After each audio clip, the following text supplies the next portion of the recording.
Hi everyone, कैसे हो? I hope आप सभी मस्त होंगे। तो आज की क्लास में हम लेकर आए हैं क्लास 10th का VVI ऑब्जेक्टिव सामाजिक विज्ञान।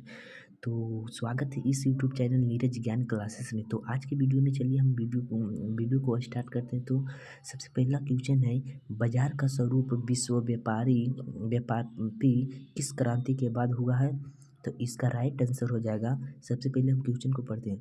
बाजार का स्वरूप विश्व व्यापारी किस क्रांति के बाद हुआ था? तो औद्योगिक क्रांति के बाद, अमेरिकी क्रांति के बाद, फ्रांसीसी क्रांति के बाद, चीनी क्रांति के बाद। तो इसका राइट आंसर हो जाएगा औद्योगिक क्रांति के बाद। इसका राइट आंसर हो जाएगा औद्योगिक क्रांति के बाद। औद्योगिक क्रांति के बाद इसका राइट आंसर हो जाएगा औद्योगिक क्रांति के बाद। चलिए अगले क्वेश्चन की ओर बढ़ते हैं। अगला क्वेश्चन है,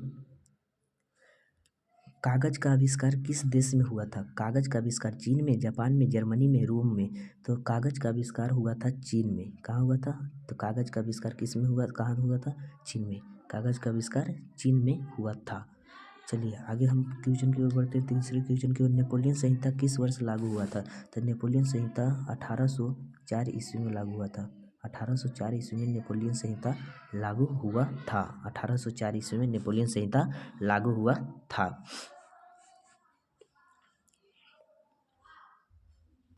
चलिए चौथा क्वेश्चन की ओर बढ़ते हैं। भारत में सबसे बड़ा लौह अयस्क उत्पादक राज्य कौन सा है? तो भारत में सबसे बड़ा लौह अयस्क उत्पादक राज्य कौन सा है? कर्नाटक, झारखंड, गोवा, उड़ीसा। तो इसका राइट आंसर हो जाएगा कर्नाटक। इसका राइट आंसर हो जाएगा कर्नाटक में सबसे ज़्यादा लोहा का भंडार पाया जाता है। चलिए पाँचवा क्वेश्चन की ओर बढ़ते हैं। तो पाँचवा क्वेश्चन कह रहा है, कपास उत्पादन के लिए उपयुक्त मिट्टी कौन सी है? कपास उत्पादन के लिए उपयुक्त मिट्टी कौन सी है? लाल मिट्टी, काली मिट्टी, पीली मिट्टी, भूरी मिट्टी।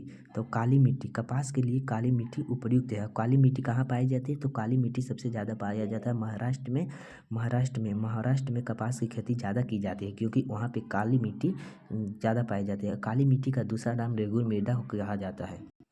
चलिए छठा क्वेश्चन की ओर बढ़ते हैं। बॉक्साइट का उपयोग किस उद्योग में होता है? बॉक्साइट का उपयोग किस उद्योग में होता है? जूट में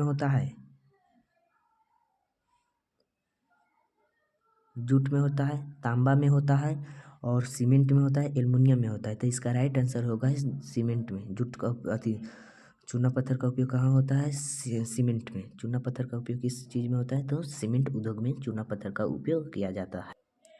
सातवां क्वेश्चन है, क्षेत्रवाद की भावना का दुष्परिणाम होता है राष्ट्रीय एकता, अपने क्षेत्र के प्रति अभिरुचि, अलगावाद। तो इसका राइट आंसर हो जाएगा अलगावाद। इसका राइट आंसर क्या हो जाएगा? अलगावाद।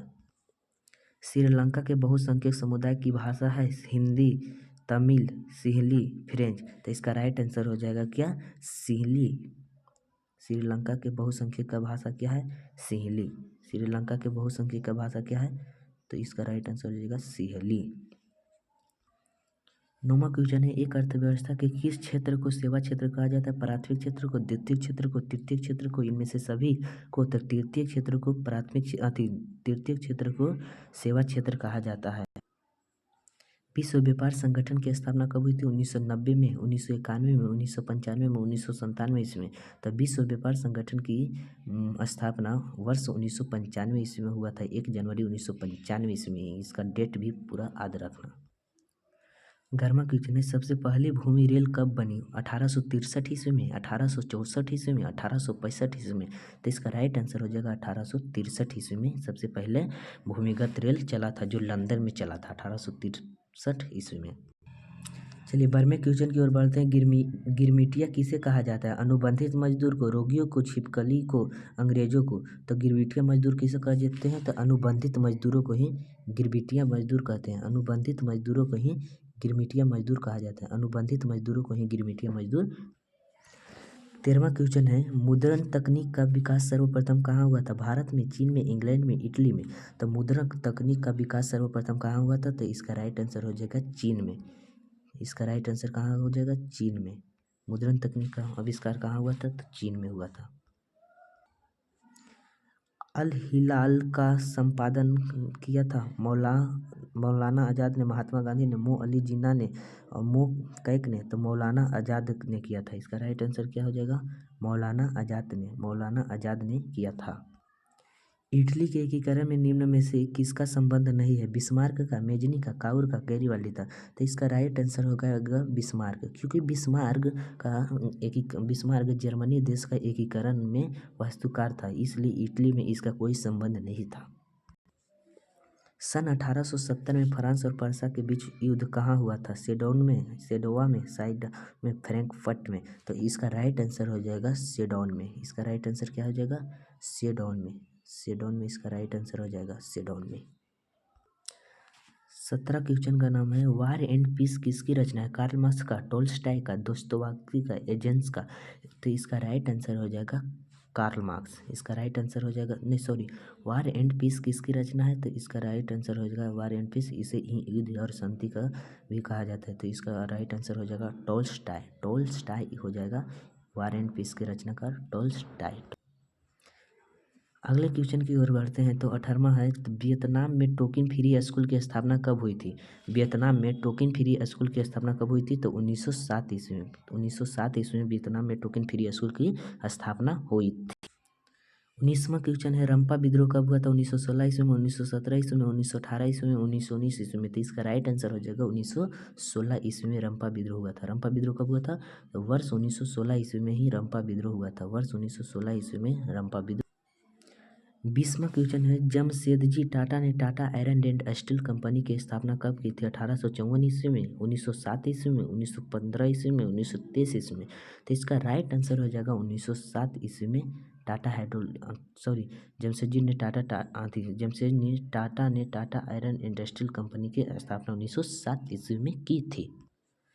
21वां क्वेश्चन है मरुस्थलीय मृदा का विस्तार निम्न में से कहाँ है? उत्तर प्रदेश में, राजस्थान में, कर्नाटक में, महाराष्ट्र में। तो हम सभी लोगों को पता है कि राजस्थान में मरुस्थलीय मृदा पाया जाता है। तो इसका राइट आंसर हो जाएगा बी।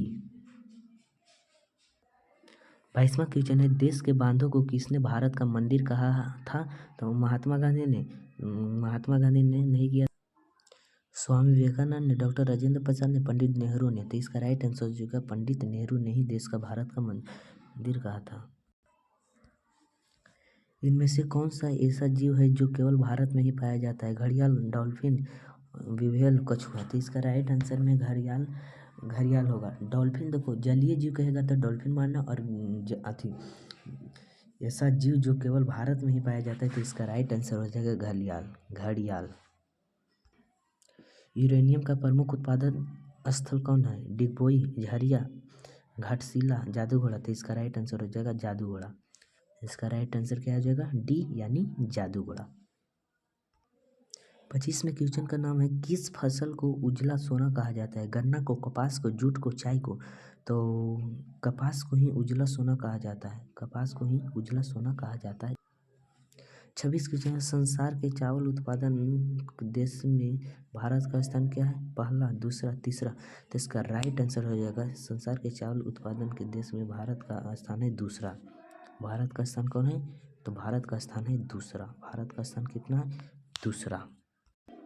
भारत में वर्तमान रेल मंडल की संख्या कितनी है? 8, 16, 12। तो इसका राइट आंसर हो जाएगा 8।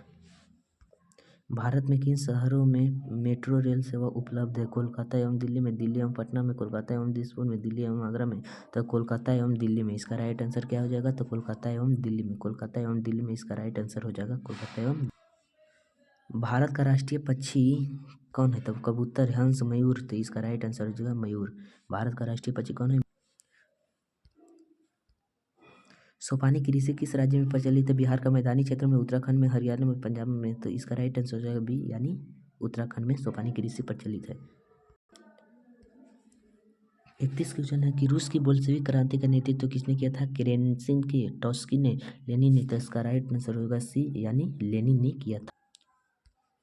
32वें क्वेश्चन का नाम है सूचना के अधिकार संबंधी कानून कब बना था? 2004 में, 2005 में, 2006 में, 2007 में। तो इसका राइट आंसर हो जाएगा बी यानी 2005 में सूचना का अधिकार बना था, जो राजस्थान में 33 क्वेश्चन का नाम है निम्नलिखित खनिजों में से कोडरमा किससे संबंधित है? बॉक्साइट से, अभ्रक से, लौह से, अयस्क, तांबा से। तो इसका राइट आंसर हो जाएगा अभ्रक से। 34 में है निम्नलिखित कौन राष्ट्रीय दल नहीं है? कांग्रेस पार्टी, बहुजन समाज पार्टी, लोक जनशक्ति पार्टी। तो इसका राइट आंसर हो जाएगा लोक जनशक्ति पार्टी राष्ट्रीय दल नहीं है। 35 क्वेश्चन, भारत में किस तरह की लोकतंत्र की व्यवस्था पाई जाती है? प्रत्यक्ष, अप्रत्यक्ष, प्रत्यक्ष एवं अप्रत्यक्ष दोनों और इनमें से कोई नहीं, तो इसका राइट आंसर होगा अप्रत्यक्ष।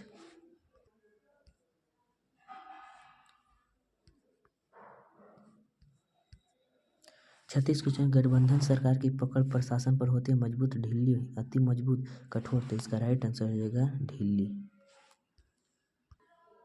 गठबंधन की सरकार बनाने की संभावना किस प्रकार की दलीय व्यवस्था में होती है? एक दलीय में, द्विदलीय में, बहुदलीय में, व्यवस्था में, इनमें से कोई नहीं, तो इसका राइट आंसर हो जाएगा सी, यानी बहुदलीय व्यवस्था में। भारत में 1977 में हुए आम चुनाव में किस पार्टी को बहुमत मिला था? कांग्रेस पार्टी को, जनता पार्टी को, कम्युनिस्ट पार्टी को, किसी पार्टी को नहीं, तो इसका राइट आंसर हो जाएगा जनता पार्टी को। 39 क्वेश्चन का नाम है, भारतीय संविधान की 8वीं अनुसूची में कितनी भाषाओं को दर्जा दिया गया है, यानी स्थान दिया गया है? तो 22 भाषाओं को दिया गया। अब लास्ट क्वेश्चन है, भारत में उपभोक्ता संरक्षण अधिनियम की घोषणा कब हुई थी? 1986 में, 1980 में, 1987 में, 1988 में। तो भारत में उपभोक्ता संरक्षण अधिनियम वर्ष 1986 ईस्वी में लागू किया गया था। 1986 ईस्वी में लागू किया गया था। कब किया गया था? 1986 ईस्वी में सर्वप्रथम अमेरिका में यह कानून लागू हुआ था। तो आशा करते हैं इस वीडियो के माध्यम से आप क्लास 10th का सोशल साइंस का 40 ऑब्जेक्टिव क्वेश्चन कवर हुआ। तो जाते जाते मेरा चैनल को सब्सक्राइब करें और लाइक करना ना भूलें। इस वीडियो को अपने आसपास के दोस्तों के पास शेयर करें ताकि वो भी अपने क्लास 10th का VVI ऑब्जेक्टिव क्वेश्चन से को पकड़ कर सके। तो मिलते हैं अगले वीडियो में, तब तक के लिए जय हिंद, जय भारत, टेक केयर, बाय।